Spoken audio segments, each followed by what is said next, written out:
শুভেচ্ছা, আমন্ত্রণ দুপুরের বাংলাদেশে। শুরুতেই শিরোনামগুলো জানাবো।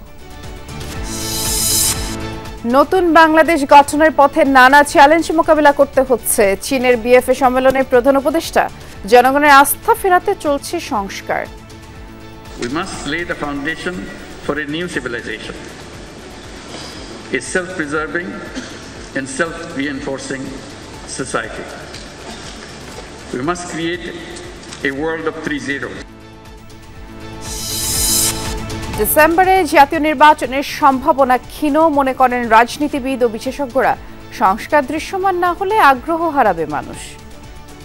ছাত্রদের যে দলটা করা হয়েছে সেই দলের সময় তো দরকার, তো রিয়েলিটি এটা। ডক্টর ইউনূস বলেছেন তাদেরকে তো সেই সুযোগ দিতে হবে। এরকমই যদি হয় তাহলে তো বড় প্রশ্ন করাই যেতে পারে। যত দেরি হয়ে যাবে তত তো সংস্কার প্রতি মানুষের আগ্রহ কমবে, রাজনৈতিক দলগুলো আগ্রহ কমবে, তখন এটার আপিল কমে যায়।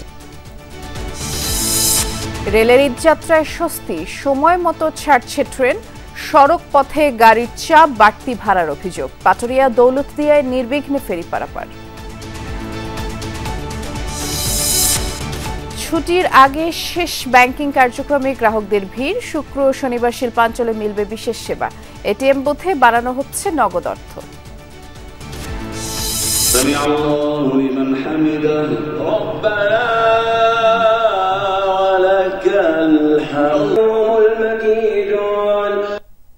পবিত্র লাইলাতুল কদরের সন্ধানে আল-আকসা মসজিদে মুসল্লিদের ঢল।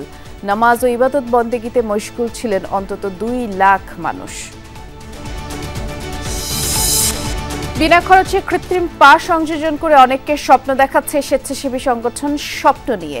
4 বছর ধরে চলছে এই উদ্যোগ।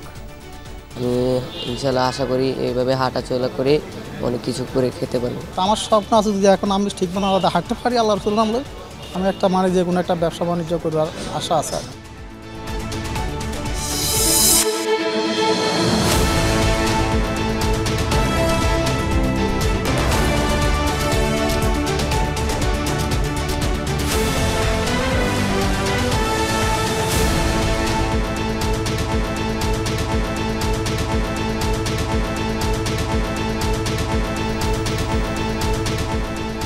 শিরোনামগুলো শুনছিলেন। এছাড়া দেশ বিদেশে আরো খবর নিয়ে দুপুরের বাংলাদেশের নুসরাত বৃষ্টির সাথে আছে।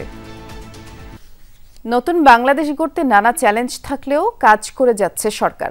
জনগণের আস্থা ফেরাতে চলছে সংস্কার কার্যক্রম। চীনে বও ফোরাম ফর এশিয়া বিএফএ সম্মেলনে উদ্বোধনী বক্তব্যে সব কথা বলেছেন অন্তর্বর্তী সরকারের প্রধান উপদেষ্টা ডক্টর মোহাম্মদ ইউনূস। এশিয়াকে ঐক্যবদ্ধ হয়ে বহুপাক্ষিক মধ্যস্থতামূলক ব্যবস্থা গড়ে তোলার উপরে জোর দেন তিনি। বলেন, জলবায়ু পরিবর্তনের বিরূপ প্রভাব রোধে অনুদান ভিত্তিক অর্থায়ন চায় বাংলাদেশ। চীন সফরের দ্বিতীয় দিনে কয়েকটি গুরুত্বপূর্ণ সাইডলাইন বৈঠকে অংশ নেন ডক্টর ইউনূস। চীনের হাইনান প্রদেশে বোয়াও ফোরাম ফর এশিয়া বার্ষিক সম্মেলন 2025, যেখানে অংশ নেন অন্তর্বর্তী সরকারের প্রধান উপদেষ্টা ডক্টর মোহাম্মদ ইউনূস। বাংলাদেশ সময় সকাল 9:30টায় বক্তব্য রাখেন তিনি। ডক্টর ইউনূস বলেন, অন্যায় আর দুর্নীতির বিরুদ্ধে এক হয়েছে বাংলাদেশের মানুষ। নতুন বাংলাদেশ গড়ার পথে নানা চ্যালেঞ্জ থাকলেও জনগণের আস্থা ফেরাতে কাজ করছে অন্তর্বর্তী সরকার। বৈশ্বিক অর্থনৈতিক সংকট ও বাংলাদেশে বিগত সরকারের আমলে হওয়া দুর্নীতির ব্যাপারে কথা বলেন তিনি। জোর দেন একতাবদ্ধ হয়ে এশিয়ায় বহুপাক্ষিক মধ্যস্থতামূলক ব্যবস্থা গড়ে তোলার উপর। The world witnessed a people united against oppression and corruption. As we build a new Bangladesh, we face multiple challenges which are shared by other Asian countries. অন্তর্বর্তী সরকার প্রধান কথা বলেন খাদ্য, জ্বালানি ও স্বাস্থ্য নিরাপত্তা নিয়ে। দাবি করেন, বর্তমানে এমন এক অর্থনৈতিক কাঠামোর অনুসরণ করা হচ্ছে যা ভোগবাদকে উৎসাহিত করে। আহ্বান জানান টেকসই অর্থনৈতিক মডেল অনুসরণের, যা মুনাফার চেয়ে মানুষ ও প্রকৃতিকে প্রাধান্য দেবে। The dominant economic model thrives on limitless consumption. It justifies over extraction of resources and environmental degradation. প্রধান উপদেষ্টা বলেন, পরিবর্তনশীল বিশ্বে এশিয়ার দেশগুলোর ভাগ্য একে অপরের সাথে জড়িত। জোর দেন একটি সুস্পষ্ট রোডম্যাপ তৈরির ব্যাপারে, যা অভিন্ন ভবিষ্যৎ ও সমৃদ্ধির দিকে এগিয়ে নিয়ে যাবে। We must shift towards sustainable economic models that prioritize people and the planet over the profit. The destinies of Asian countries are intertwined. We must chart a clear roadmap for a shared future and a shared prosperity. সম্মেলনের মাঝে অনুষ্ঠিত হয় sideline বৈঠক। BIDA চেয়ারম্যানের সাথে চীন civil engineering construction কর্পোরেশনের president Chen Sicheng এর একটি সাইডলাইন বৈঠক হয়। চীনের রাষ্ট্রীয় কাউন্সিলের এক্সিকিউটিভ ভাইস প্রিমিয়ার ডিং শুয়েশিয়াং হাইনানের বোয়াও গেস্ট হাউসে সাক্ষাৎ করেন প্রধান উপদেষ্টার সাথে। সাইডলাইন বৈঠক হয় চীনের এক্সিম ব্যাংকের চেয়ারম্যান চেন হুয়াই ইউর সাথে।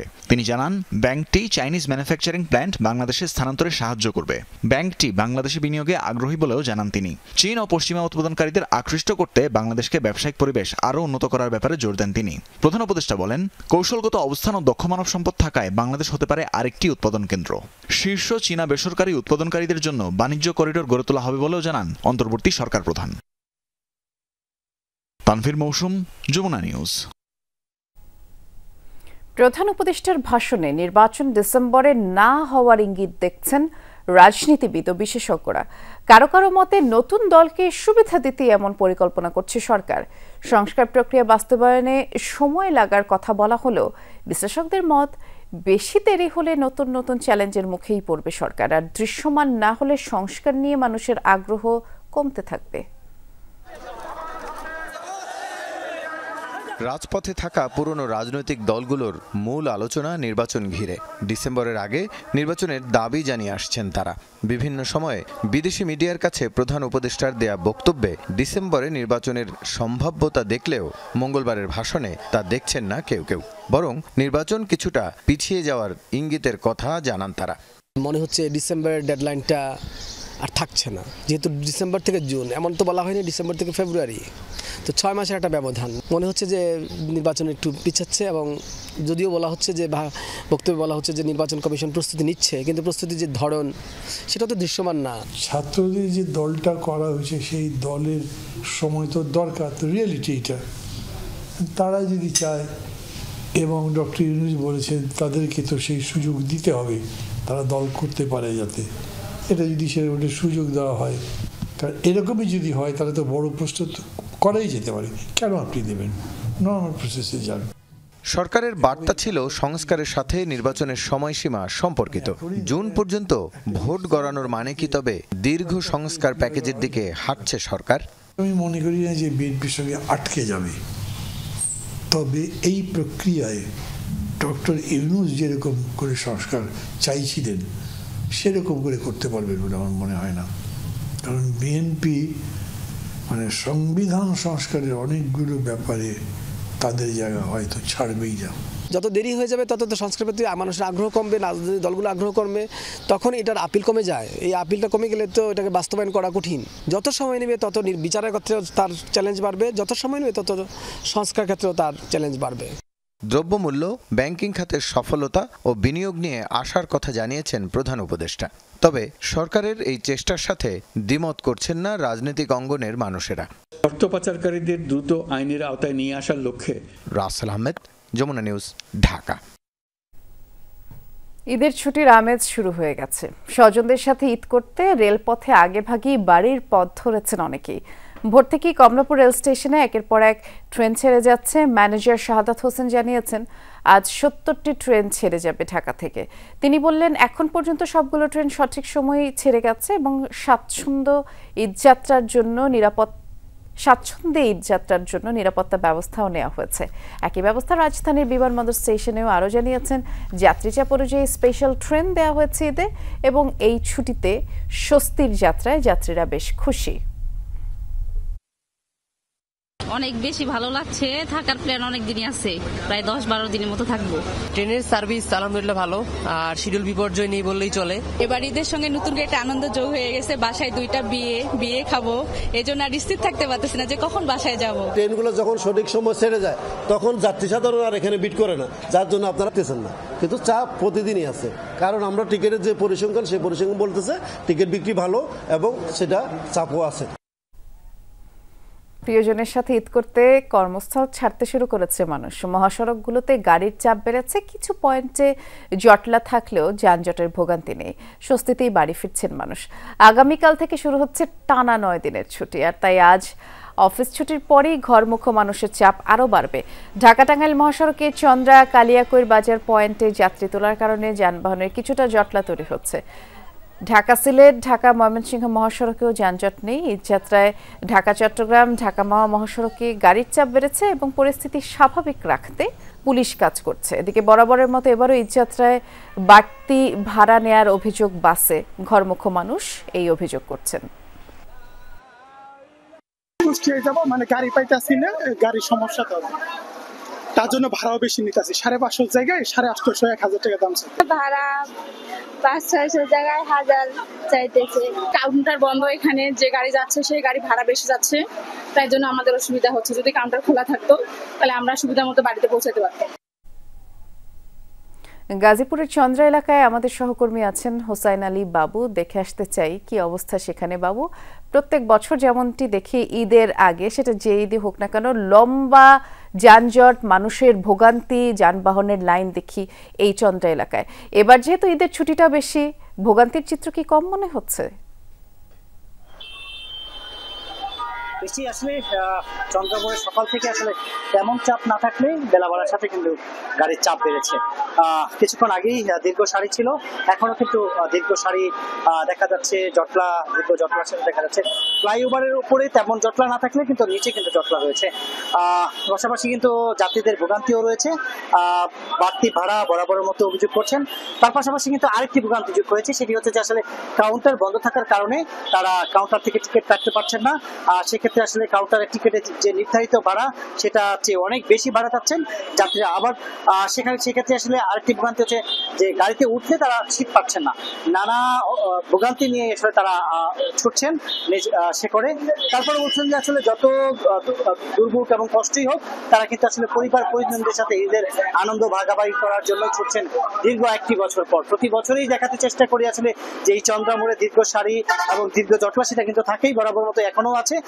তারপর পাশাপাশি আসলে গাজীপুরের যে হাই পুলিশ রয়েছে, সেই হাই পুলিশ প্রায় 300 পুলিশ কিন্তু আসলে এই চন্দ্রামোড়কে কেন্দ্র করে আসলে তারা কাজ করছেন বিভিন্ন পয়েন্টে।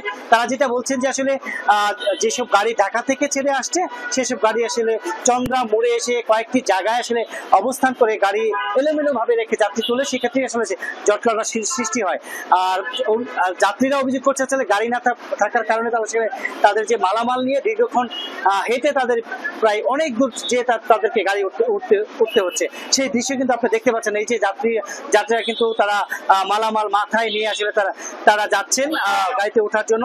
তার পাশাপাশি হচ্ছে যে তারা যেটা বলছেন যে আসলে এই যে দীর্ঘ সারি, পুলিশের যদি কার্যক্রম যদি তারা সঠিকভাবে আমাদেরকে ব্যবস্থা না করে দেয়, গাড়িতে উঠিয়ে না দেয়, তাছাড়া আমাদের দীর্ঘক্ষণ এই ভোগান্তি পোহাতে হবে, দীর্ঘ সময় গাড়ির জন্য অবস্থা করবে। কিন্তু গাড়ির যে কাউন্টার গুলো রয়েছে সেটি খুলে দেওয়া হলে আমাদের এই ভোগান্তিটা আর থাকবে না। নিশ্চয়ই তাই। আমরা মানুষের জটলা, পাশাপাশি গাড়ির যে জটলা সেটিও দেখছিলাম, তবে প্রত্যেকবার যে পরিমাণের থাকে তার থেকে একটু কম মনে হলো। ধন্যবাদ জানাচ্ছি আপনাকে বাবু। এদিকে বেলা বাড়ার সাথে সাথে পাটুরিয়া দৌলতদিয়া নৌ রুটেও গাড়ির চাপ বেড়েছে। নির্বিঘ্নেই ফেরি ও লঞ্চে পদ্মা পাড়ি দিচ্ছেন দক্ষিণাঞ্চলের মানুষজন। ঘাটে গাড়ির দীর্ঘ সিরিয়াল নেই। পাটুরিয়া দৌলতদিয়া রুটে 17টি ফেরিতে যানবাহন পারাপার চলছে, 32টি লঞ্চ চলছে। আইনশৃঙ্খলা পরিস্থিতি নিয়ন্ত্রণে মোতায়েন রয়েছে বাড়তি পুলিশ সদস্য। এদিকে আরিচা কাজিরহাট নৌ রুটে ফেরির পাশাপাশি স্পিড বোটেও যমুনা পাড়ি দিচ্ছেন যাত্রীরা। গাড়ির অবস্থা অনেকটা ভালো, বর্তমান নদী পার হতে একটু ভালো লাগে। মোটামুটি যাত্রা আপাতত সুস্থ, আর রোড ফাঁকা যেহেতু খুব দ্রুতই চলে আসতে পারছি। প্রত্যাশা তো এমনটাই করি, কিন্তু মাঝে মাঝে তো হয় না। আমরা আশা করছি যে ফেরিগুলি আছে আমাদের যে ফেরিগুলি এখন যে আমাদের 17টা ফেরির মধ্যে আমাদের 11টাই রোরো ফেরি আছে, এবং যে ফেরিগুলি আছে এগুলি দিয়ে আমাদের পক্ষে এই ঘরমুখী মানুষকে পার করা সম্ভব। ঈদ উল ফিতরকে কেন্দ্র করে রাজধানীতে 3 স্তরে নিরাপত্তা জোরদার করেছে র্যাপিড অ্যাকশন ব্যাটালিয়ন র্যাব। সকালে গাবতলী বাস টার্মিনালে র্যাব কন্ট্রোল রুমে র্যাব 4-এর অধিনায়ক lieutenant colonel Mahbub Alam briefing করে এই তথ্য জানায়। এ সময় তিনি বলেছেন, ঈদে ঘরমুখো মানুষের যাত্রা যাতে কোনো বিঘ্ন না ঘটে বা কোনো ধরনের অপ্রীতিকর অবস্থায় যাতে পড়তে না হয়, সে কারণেই বাসস্ট্যান্ড এলাকাগুলোতে 24টি টহল টিম কাজ করছে। বড় শপিং মলেও এই টহল টিম কাজ করবে। এছাড়া অজ্ঞান পার্টি, ছিনতাই রোধে সাদা পোশাকে গোয়েন্দারা কাজ করছেন। যাত্রীরা যেন নির্বিঘ্নে যাতায়াত করতে পারেন তার জন্য আমাদের 24টি টহল রাউন্ড দ্য ক্লক টহল প্রদান করছে। এছাড়াও যে সকল বড় বড় শপিং সেন্টার রয়েছে আমাদের দায়িত্বপূর্ণ এলাকায়, সে সকল শপিং সেন্টার এলাকাগুলোতেও আমাদের ইউনিফর্মধারী টহল কার্যক্রম পরিচালনা করবে। বৈষম্য বিরোধী আন্দোলনে ঢাকার আশুলিয়ায় হত্যার পর 6 লাশ পোড়ানোর ঘটনায় করা মামলার আসামি এসআই মালিক এবং কনস্টেবল মুকুলকে হাজির করা হয়েছে আন্তর্জাতিক অপরাধ ট্রাইব্যুনালে। গত বছর 11 সেপ্টেম্বর প্রসিকিউশনে দুটি অভিযোগ দাখিল করা হয়। পরে মামলা হলে গত 24 ডিসেম্বর সাবেক এমপি সাইফুল ইসলাম সহ কয়েকজনকে গ্রেফতারি পরোয়ানা জারি করা হয় কয়েকজনের বিরুদ্ধে এবং এমপি পলাতক থাকলেও অন্য আসামি ঢাকা জেলার সাবেক অতিরিক্ত পুলিশ সুপার মোহাম্মদ আব্দুল্লাহিল কাফি, ঢাকা জেলা পুলিশের সাবেক অতিরিক্ত সুপার মোহাম্মদ শাহিদুল ইসলাম, তৎকালীন ওসি AFM সায়েদ, ডিবি পরিদর্শক মোহাম্মদ আরাফাত হোসেন, এসআই মালিক, কনস্টেবল মুকুলকে গ্রেফতার করা হয়েছে। আর প্রসিকিউটর গাজী MH তামিম জানিয়েছেন এই মামলার তদন্ত প্রতিবেদন তারা পেয়েছেন, আনুষ্ঠানিক অভিযোগ দাখিলের জন্য আজ সময় চাইবেন। অবৈধ এবং জ্ঞাত আয় বহির্ভূত সম্পদ অর্জনের অভিযোগে দুদকের করা মামলায় আলোচিত ঠিকাদার জিকে শামীমকে 5 বছর 6 মাস সশ্রম কারাদণ্ড দিয়েছেন আদালত। একই মামলায় তার মা আয়েশা আক্তারকে খালাস দিলেন আদালত। ঢাকার বিশেষ জজ আদালত 4-এর বিচারক মোহাম্মদ রবিউল আলম এই রায় ঘোষণা করেন। সাজার পাশাপাশি 1 লাখ টাকা অর্থদণ্ড, অনাদায়ে আরও 3 মাস বিনাশ্রমে কারাভোগ করতে হবে বলেও জানানো হয়েছে রায়। এছাড়া জিকে শামীমের 297 কোটি 8,99,000 টাকার অবৈধ সম্পদ রাষ্ট্রের অনুকূলে বাজেয়াপ্ত করার নির্দেশ দেওয়া হয়েছে। একই সাথে তার বিরুদ্ধে মানি লন্ডারিংয়ের অভিযোগ প্রমাণিত না হওয়ায় খালাস দেওয়া হচ্ছে জিকে শামীমকে। তার মা আয়েশা আক্তারের বিরুদ্ধে অবৈধ সম্পদ অর্জন, মানি লন্ডারিংয়ের অভিযোগ প্রমাণিত না হওয়ায় তাকে খালাস দিয়েছেন আদালত। জিকে শামীমকে 27-এর 1 ধারায় 5 বছর 6 মাসের সাজা ঘোষণা করা হয়েছে এবং তার যে দখলকৃত 297 কোটি টাকা জ্ঞাত আয় বহির্ভূত সম্পদ সেইটি রাষ্ট্রের অনুকূলে বাজেয়াপ্ত করা হয়েছে। 550 কোটি টাকার বৈধ ইনকাম, সেটা তার ট্যাক্স ফাইলও দেওয়া আছে। পক্ষান্তরে আজকে অভিযোগটা আসছে 297 কোটি টাকার। তো আমার যদি 550 কোটি টাকা যদি বৈধ ইনকাম থাকে, সেখানে আমি 297 কোটি টাকার ইনকামের ব্যাখ্যা দিতে ব্যর্থ হওয়ার কোনো কারণ তো নাই। এবার ঈদে দীর্ঘ ছুটি হলেও অর্থনৈতিক কার্যক্রমে কোনো স্থবিরতা আসবে না বলে জানিয়েছেন অর্থ উপদেষ্টা ডক্টর সালেউদ্দিন আহমেদ। সকালে সচিবালয়ে ক্রয় সংক্রান্ত উপদেষ্টা কমিটির বৈঠক শেষে কথা তিনি জানিয়েছেন। সব উপদেষ্টা ও বেশিরভাগ সচিব ঢাকায় থাকবেন, তাই যে কোনো প্রয়োজনে অনলাইনে আলোচনা সম্ভব। এ সময় স্বরাষ্ট্র সচিব নাসিমুল গনি বলেছেন, পুলিশ সহ আইনশৃঙ্খলা বাহিনী ছুটিতে নেই। নগরবাসীর নিরাপত্তা নিশ্চিতে তারা অ্যালার্ট থাকবেন। বিভিন্ন টার্মিনাল সহ ঈদযাত্রা নির্বিঘ্নে সব ব্যবস্থাও নেওয়া হয়েছে। পুলিশ সহ সব বাহিনী সতর্ক থাকার পাশাপাশি থানাগুলোর কার্যক্রমও স্বাভাবিক থাকবে।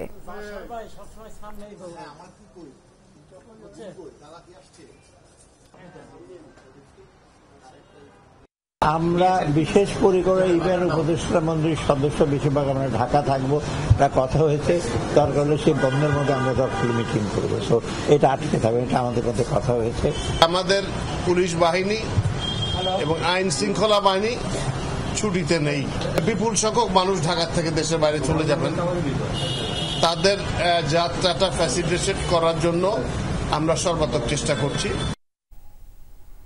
আগারগাঁ পুরাতন বাণিজ্য মেলার মাঠে এবার ঢাকার সবচেয়ে বড় ঈদ জামায়াত অনুষ্ঠিত হবে। এর মাধ্যমে শোলাকিয়া ঈদগাহ ময়দানের জামাতে অংশ নিতে না পারার অপূর্ণতা কিছুটা হলেও পূরণ হবে বলে মনে করেন ঢাকা উত্তর সিটি কর্পোরেশন। সকালে মিরপুর DOHS থেকে উত্তরা দিয়াবাড়ি যাওয়ার প্রধান সড়ক উদ্বোধন শেষে ডিএনসিসির প্রশাসক মোহাম্মদ এজাজ কথা বলেছেন। জানিয়েছেন, রাজধানীতে ঈদের সবচেয়ে বড় জামাত সকাল 8:30টায় অনুষ্ঠিত হবে। মিরপুর থেকে দিয়াবাড়ি পর্যন্ত নতুন সড়কটি ঈদ উপলক্ষে নগরবাসীর জন্য উপহার বলে উল্লেখ করেন উত্তর সিটির প্রশাসক। বলেছেন, নগরবাসী এখন ভোগান্তি ছাড়াই অল্প সময়ে দিয়াবাড়ি ঘুরতে আসতে পারবেন। পুরাতন বাণিজ্য মেলার যে মাঠ, সেখানে প্রায় 1 লক্ষ 2 লক্ষ লোকজন একসাথে নামাজ পড়তে পারবে। তো সেই আয়োজনটা আমরা এবার প্রথম এসেই করেছি আমরা, এবং শুধু নামাজ পড়ে আবার বাসায় চলে যাবে, তারপরে আবার একটু ঘুমাবে কষ্ট করে ঈদের দিন, সেটা না করে যেন একটা ফেস্টিভে অংশগ্রহণ করতে পারে, সেই জন্য আমরা এবার ঈদ আনন্দ মিছিল করছি, যেটা পুরাতন ঢাকায় একসময় সুলতানি মোগল আমলে ঈদ মিছিল ছিল। ছুটির আগে শেষ ব্যাংকিং কর্মদিবসে ভিড় বেড়েছে শাখাগুলোতে। টাকা তোলার পাশাপাশি অনেকেই জমা দিচ্ছেন এবং গ্রাহক চাহিদা মেটাতে প্রয়োজনীয় অর্থের যোগান রেখেছেন ব্যবস্থাপকরা। আগামীকাল থেকে 5 এপ্রিল পর্যন্ত নিয়মিত কার্যক্রম বন্ধ থাকবে, তবে গার্মেন্টস শ্রমিকদের বেতন আর উৎসব ভাতা প্রদানের জন্য শুক্র ও শনিবার শিল্প ও বাণিজ্যিক এলাকার ব্যাংক খোলা থাকছে। ছুটির মধ্যে ঢাকা মহানগর, টঙ্গী, আশুলিয়া, গাজীপুর, সাভার, ভালুকা, নারায়ণগঞ্জ, চট্টগ্রামের শিল্প এলাকায় ব্যাংকিং সেবা মিলবে। শুক্রবার সকাল 10টা থেকে দুপুর 12টা পর্যন্ত, শনিবার সকাল 10টা থেকে বেলা 1টা পর্যন্ত লেনদেন চলবে। সমুদ্র, স্থল, বিমানবন্দর এলাকার ব্যাংকের শাখা, উপশাখা, বুথ সপ্তাহের 7 দিনই চালু থাকবে। আমদানি রফতানি সচল রাখতে প্রশাসন সহ বন্দর ও কাস্টমস কর্তৃপক্ষের সাথে আলোচনার পরে এই নির্দেশনা দিয়েছে বাংলাদেশ ব্যাংক। সার্ভিস তারা দিচ্ছে, দেওয়ার চেষ্টা করতেছে, তবে আমরা মনে হলো যে অনেকক্ষণ থেকেই বসে রয়েছি। কোনো আজকে যেহেতু ঈদের জন্য কেনাকাটার জন্য দ্রুত আজকে শেষ টাকা তুলতে পারবো, এরপর তা তুলতে পারবো না। আজকে সকাল থেকেই প্রচণ্ড ভিড়। আশা করি যে আমাদের এই সার্ভিসে কোনো ব্যক্তি থাকবে না, আমরা প্রপার ওয়েতে সার্ভিস দিতে পারবো। সাধারণত ঈদে দেখা যায় যে রোজার ঈদে জমাটাই বেশি হয়। কাউন্টারে কিন্তু প্রচণ্ড চাপ বিদ্যমান আছে। বিদ্যমান থাকার পরেও আমরা যেহেতু পর্যাপ্ত ব্যবস্থা নিয়েছি, আশা করছি কিন্তু নগদ টাকার কোনো সংকট হবে না। ঈদের ছুটিতে ব্যাংক বন্ধ থাকায় নগদ টাকার জন্য একমাত্র ভরসা এটিএম বুথ। বাংলাদেশ ব্যাংকের নির্দেশনা অনুযায়ী প্রতিটি বুথে পর্যাপ্ত টাকা রাখার পাশাপাশি নিশ্চিত করা হচ্ছে নিরাপত্তা ব্যবস্থাও। ব্যাংকাররা বলছেন, এরপরও কেন্দ্রীয়ভাবে 24 ঘন্টায় পর্যবেক্ষণ করা হবে প্রতিটি বুথ, আর তাই এবার এটিএম ব্যবহারে গ্রাহকদের ভোগান্তিতে পড়ার কোনো আশঙ্কা নেই। ঈদের আগে আজই শেষ হচ্ছে সাধারণ ব্যাংকিং কার্যক্রম। কাল থেকে শুরু হচ্ছে ঈদের ছুটি। 3 এপ্রিল নির্বাহী আদেশে ঘোষণা করা হয়েছে সাধারণ ছুটি। এর সাথে সাপ্তাহিক ছুটি যোগ হওয়ায় এবার টানা 9 দিন বন্ধ থাকবে ব্যাংক লেনদেন। এ সময় নগদ টাকার চাহিদা পূরণের একমাত্র মাধ্যম এটিএম বুথ। কিন্তু বুথে পর্যাপ্ত টাকা না থাকা এবং যান্ত্রিক ত্রুটির কারণে অনেক সময় বিড়ম্বনায় পড়তে হয় গ্রাহকদের। তবে এবার ভোগান্তি কমাতে ব্যাংকগুলোকে আগেভাগেই উদ্যোগ নেওয়া উচিত বলে মনে করেন গ্রাহকরা। যেহেতু এবার এক্সেপশনালি ঈদের ছুটিটা অনেক বড় আগের যে কোনো তুলনায়, প্রত্যেকটা ব্যাংকের সব বুথেই যেন এনাফ অ্যামাউন্টের টাকা থাকে এবং সিকিউরিটির ব্যাপারটার জন্য খেয়াল রাখা হয়। এখন যেরকম রানিং সেবা আছে, কোনো সমস্যা হচ্ছে না, এরকম সমস্যার জন্য না হয় আর কি। এখানে ক্যাশটা যেন অ্যাভেলেবেল থাকে সবসময়, সবাই যেন এসে ট্রানজ্যাকশনটা নির্বিচ্ছিন্নভাবে করতে পারে। নেটওয়ার্কে প্রবলেম না হয় এবং পর্যাপ্ত পরিমাণ যদি টাকা থাকে, তাহলে আশা করি আমাদের জনগণের কোনো সমস্যা হবে না। ঈদের ছুটিতে এটিএম বুথ সার্বক্ষণিক সচল রাখতে প্রয়োজনীয় উদ্যোগ নেওয়ার নির্দেশনা দিয়েছে বাংলাদেশ ব্যাংক। পর্যাপ্ত টাকা রাখার পাশাপাশি নিরাপত্তা নিশ্চিত করতে বলেছে কেন্দ্রীয় ব্যাংক। এ নির্দেশনা মেনে কাজ করছে ব্যাংকগুলো, তাই গ্রাহকদের ভোগান্তিতে পড়তে হবে না বলেও আশ্বাস দিয়েছেন ব্যাংকাররা। By rotation basis even Eid day also আমাদের কিন্তু এরা কাজ করবে প্রতি 8 ঘন্টা পর পর, এবং তার জন্য আমরা আলাদাভাবে ইনসেন্টিফাই করছি তাদেরকে, যে একটা সিঙ্গেল জায়গাতেও যেন আমাদের টাকার শর্ট না পড়ে। It connects with the reputations of the bank, এবং that is the opportunity for us to give this right services to our customers. এই 7 দিনে আমাদের পর্যাপ্ত টাকা আমাদের প্রত্যেকে এটিএমে রাখতে হবে। সেই হিসাবে আমাদের যে রিকোয়ারমেন্ট, আমরা থার্ড পার্টি কিন্তু কিছু এজেন্ট আমরা কিন্তু অলরেডি ডিপ্লয় করেছি। অনেক মনিটরিং আমাদের হেড অফিস থেকে, প্রায় 400-500 এটিএম আছে, এখান থেকে কিন্তু মনিটরিং করছে যে কোন এটিএমে টাকাটা কমে যাচ্ছে, এখান থেকে পরিষ্কার দেখা যাচ্ছে। সাথে সাথে আমরা কল করছি, অন কলে অনলাইনে তারা থাকছে এবং সাথে সাথে তারা যায় টাকার ইনশাল্লাহ সমস্যা আমার মনে হয় হবে না। কেনাকাটা সহ বিভিন্ন লেনদেনে ব্যবহার বেড়েছে কার্ড এবং মোবাইল ব্যাংকিংয়ের, তাই নগদ টাকার চাহিদা আগের চেয়ে কমেছে বলেও জানান ব্যাংকাররা। আমাদের যে মোবাইল ওয়ালেট আছে সেখানেও কিন্তু মানুষ হিউজ টাকা জমা করে রাখবে বলে আমি বিশ্বাস করি। কেনাকাটার জিনিসটা কিন্তু আগে ওই মেগা শপ মলে ছিল, এখন তো ছোট ছোট দোকানেও কিন্তু আপনি দেখবেন যে পজ মেশিন চলে গেছে। So I think that will not be an issues for the, এবং এটা আস্তে আস্তে মানুষ ভুলেই যাবে, ক্যাশ টাকার ব্যবহারটা আস্তে আস্তে কমে যাবে like the other country. Cox's Bazar, তারপরে বিভিন্ন বড় বড় রিসোর্ট, এইসব জায়গায় তারা থাকার ইয়ে করবে, সেই সব জায়গাগুলোতে আমরা বেশি মনিটরিং করছি। সবচেয়ে বড় জিনিস সব কার্ডের ব্যবহার হচ্ছে। কার্ডের ব্যবহার হলে পরে ধরেন আপনার ওই সমস্ত জায়গার পেমেন্টগুলো কার্ডে দিতে পারছে, যার জন্য কিন্তু ওভারঅল একটা ক্রাইসিস, আমরা যতটা যে 9 দিনে আমাদের একটা বড় ক্রাইসিস হবে, ক্রাইসিস হওয়ার কোনো কারণ নেই। এছাড়া এক ব্যাংকের কার্ড দিয়ে অন্য ব্যাংকের এটিএম বুথ থেকে টাকা তোলার সুযোগ রয়েছে, তাই নগদ টাকা নিয়ে গ্রাহকদের কোনো সমস্যায় পড়তে হবে না বলে আশা ব্যাংকারদের। আলমগীর হোসেন, যমুনা নিউজ, ঢাকা। পবিত্র লাইলাতুল কদরের সন্ধানে নামাজ আদায়ে 26 রমজান দিবাগত রাতে মুসল্লিদের ঢল নামে মক্কার গ্র্যান্ড মসজিদে রাতভর নফল ইবাদতে মশগুল ছিলেন তারা। বুধবার প্রায় 1,80,000 ফিলিস্তিনি জড়ো হন জেরুজালেমের পবিত্র আল-আকসা মসজিদে। প্রবেশে ইসরায়েলি বাহিনীর কড়াকড়ির জেরে ব্যাপক ভোগান্তি হলেও সহিংসতা ছিল না।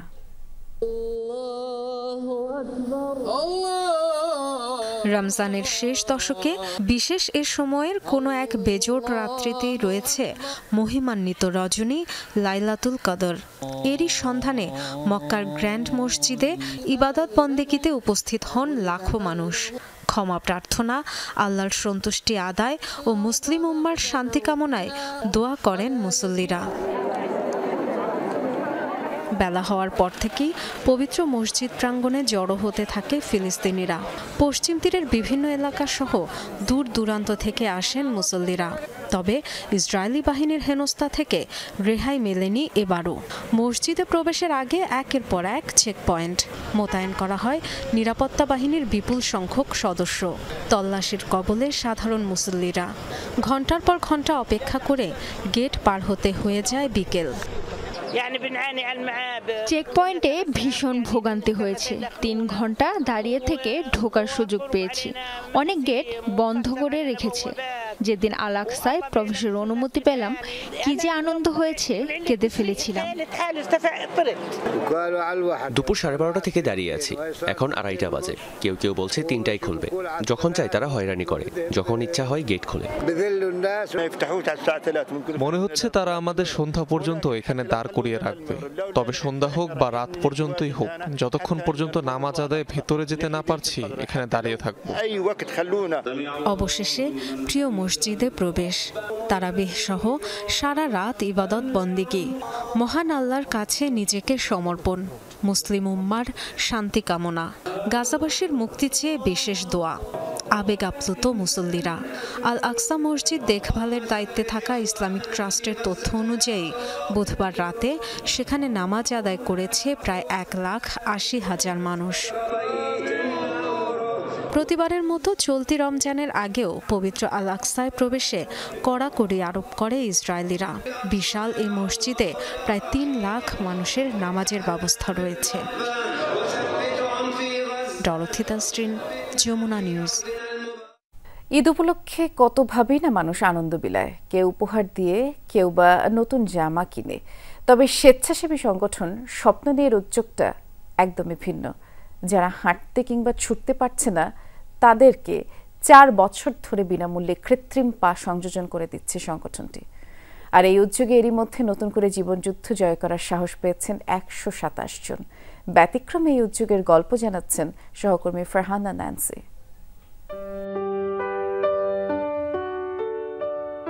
অন্যদের মতো পরিপূর্ণ মানুষ হয়ে পৃথিবীতে আসা হয়নি শাকিলের। ভাবেননি নিজের 2 পায়ে হাঁটা হবে কোনোদিন। স্বপ্ন আজ সত্যি হলো। 2 পায়ে হেঁটে যাবে স্কুলে, চেনা অচেনা গন্তব্যে। স্বপ্ন দেখে পড়াশোনা করে বিসিএস ক্যাডার হবেন। আমার স্বপ্ন বিসিএস ক্যাডার। এটা দিয়ে আমি নিজে 2 পায়ে হাঁটতে পারতেছি। আমার ইনশাল্লাহ ভালো লাগতেছে। আমি ইনশাল্লাহ আশা করি এইভাবে হাঁটা চলা করে অনেক কিছু করে খেতে পারবো। এক একজনের গল্প এক এক রকম। কেউ পা হারিয়েছেন দুর্ঘটনায়, কেউ দুরারোগ্য ব্যাধিতে, কেউ ভাগ্যের নির্মম পরিহাসে। 2021 সালে আমার পা কাটা হয়েছে, আর এখন কিছু একটা করতে পারবো। আমার স্বপ্ন আছে যে এখন আমি ঠিক মতো হাঁটতে পারি, আল্লাহর রসুলের নামে আমি একটা যে কোনো একটা ব্যবসা বাণিজ্য করবার আশা আছে। 2017 সালে কারেন্টে পা পুড়ে গেছে। নতুন করে আবার হাঁটার সুযোগ করে দিয়েছেন আমাদের স্যার, হান্নান স্যার। তারপরে এখন নতুন করে জীবন আবার হাঁটতে পারবো আগের মতো। গত 4 বছর ধরে প্রান্তিক সেসব ভুক্তভোগী যাদের সামর্থ্য নেই এমন 127 জনের কৃত্রিম পা সংযোজন করেছে স্বেচ্ছাসেবী সংগঠন স্বপ্ন নিয়ে, যাদের উদ্দেশ্য মানুষের পাশে দাঁড়ানো, মানুষকে তার স্বপ্নের কাছে নিয়ে যাওয়ার সাহস জোগানো। আসলে একজন মানুষ একটা পা পায়, তাহলে সে আর দেশের পরিবারের সে বোঝা হয়ে থাকে না, তার পক্ষে কিন্তু ইনকাম করা সহজ হয় বা সম্ভব হয়। তো ওই চিন্তা থেকে আমরা আসলে কৃত্রিম পা সংযোজনের বিষয়টি আমরা শুরু করেছিলাম। আসলে এই আনন্দটা তো ভিন্নভাবে, মানে তাকে রিয়েলাইজ করলে হয়তো বোঝা যাবে যে আসলে তার আনন্দটা কতটুকু। এই হাসি মুখগুলো দেখেন, এক পলকে নিঃসন্দেহে মনে হবে সৃষ্টিকর্তার কঠিন সমীকরণ পেরিয়ে আশীর্বাদের পরশ ছড়িয়েছে। প্রতিজনের স্বপ্নের সারথি হয়ে স্বপ্ন নিয়ে প্রতিষ্ঠানটি এগিয়ে এসেছে বলেই এই মুখগুলোতে নয়া আশার সঞ্চার ঘটেছে। নিজ পায়ে হাঁটছে এখন তারা, যেতে হবে বহুদূর। Farhana Nancy, Jamuna News, Dhaka.